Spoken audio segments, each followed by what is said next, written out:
마이크 꽂으시고 얘기 좀 합시다. 야방송 지금 어디 하는데? 호텔. 아직 안 하잖아. 1초만. 자, 우리 지금 요 마이크 좀 드시고 입에 대시고, 우리 이번에 그 경주 투표율 67.1% 나왔어요. 참 65.3% 나왔는데, 예. 4년 전보다 한 1.8%포인트 낮잖아요. 예. 우리 기자가 보시기에 이번 경주 지역 투표율 왜 낮을까요? 총선에 대한 관심, 일단 시민들의 관심도가 낮고, 현역 국회의원이 3선을 도전하는데도 불구하고 현역 의원에 대한 관심도가 낮다, 역할이 좀 미흡했다, 이런 면을 볼 수 있고, 또 뭐 특별히 뭐 계절적인 요인이라든지 다른 요인은 없는 것 같아요.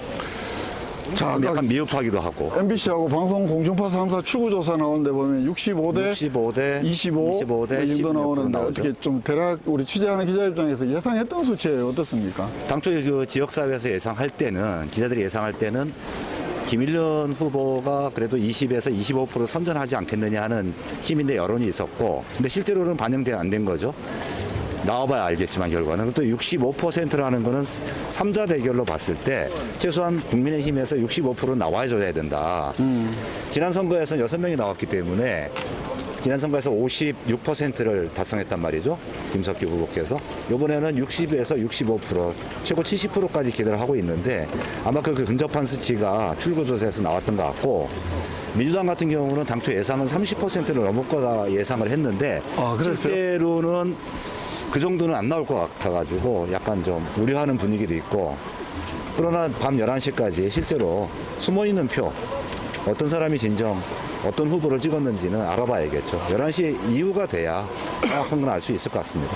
하나만 더 물읍시다. 저 방송 준비 앞두고 있다는데, 어제 선관위에서 김일현 후보를 고발하는 보도자료가 나왔어요. 저는 네, 맞습니다. 모르겠다 조금 전에 봤는데, 이건 굉장히 이례적인 일 아닌가요? 보통 통상적으로 선관위에 고소 고발을 하게 되면 후보들이, 선관위에서는 당연히 법적 절차에 따라서 수사를 의뢰하죠. 그렇죠. 수사를 그렇지만 이례적으로 선거 전날, 그것도 낮에 긴급하게 후보를 경찰에 고발한다는 거, 허위사실 적시로.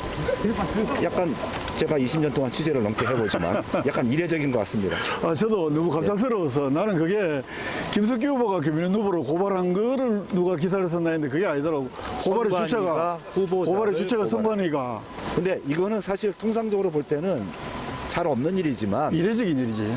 절차적으로는 문제가 없다. 그렇죠. 절차적으로 문제 있는 건 아닌데, 후보자가 선관위에 고발을 했고 그 내용을 가지고 확인을 하는 절차는 당연히 선관위에서 해야 되는 거고, 그 절차에 따라서 고발 조치를 했다면 절차상으로는 문제는 없죠. 하지만 선거가 임박한 기간에 그거를 한다는 것은 약간의 우려의 표시는 나올 수 있죠. 예, 그렇습니다. 이상 생방송 뉴스 준비를 앞두고 있는 준비하러 황 MBC 가겠습니다. 임재욱 기자였습니다. 고맙습니다. 고맙습니다.